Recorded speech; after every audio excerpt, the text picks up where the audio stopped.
Les transporteurs du Grand Libreville disent non à la récupération de certaines activités du secteur transport par les autorités municipales. Pour mieux se faire entendre, ces derniers ont entamé un mouvement d'humeur, le cas de se regrouper au sein de la COSIGA opérant sur l'axe marché Fin-Goudron des Nzengayon dans le 6e arrondissement de la commune de Libreville qui dénonce le prélèvement de taxes et le chargement des clandos qui désormais se fait par les agents municipaux. Nous dénonçons le comportement de la mairie et nous demandons la restitution des institutions. Donc nous devons profiter de l'ère de la transition.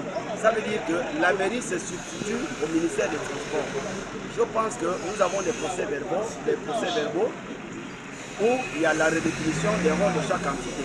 Nous constatons malheureusement que la même mairie nous prélève le timbre, la même mairie signe un document avec les dispositions du ministère des Transports, nous impose de payer 500. La même mairie nous demande de payer le badge, la même mairie nous demande d'aller faire l'expertise. Or, au regard de ce qui précède, nous interpellons à ce sujet les plus hautes autorités, parmi lesquelles le président de la République via le ministre des Transports.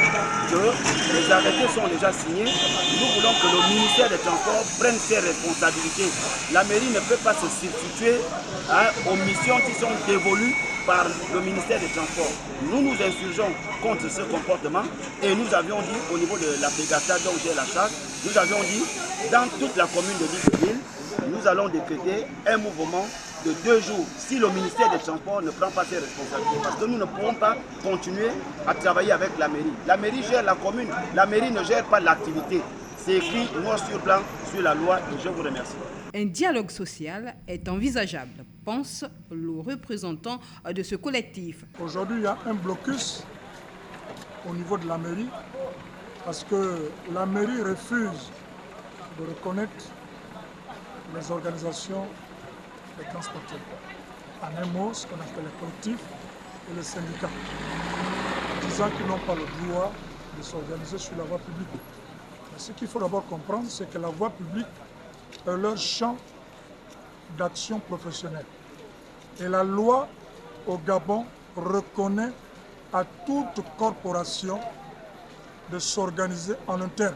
Nous demandons humblement aux autorités de la mairie de privilégier ce que le droit et ce que la loi appelle le dialogue social. Parce que si c'est dans la force de vouloir s'imposer parce qu'on estime que ce qu'on pense, c'est ça la loi, alors je suis au regret de le dire au nom de tous mes collègues et tous les partenaires syndicaux réunis. Nous invitons la mairie à ne pas s'orienter dans la direction qu'elle est en train de prendre.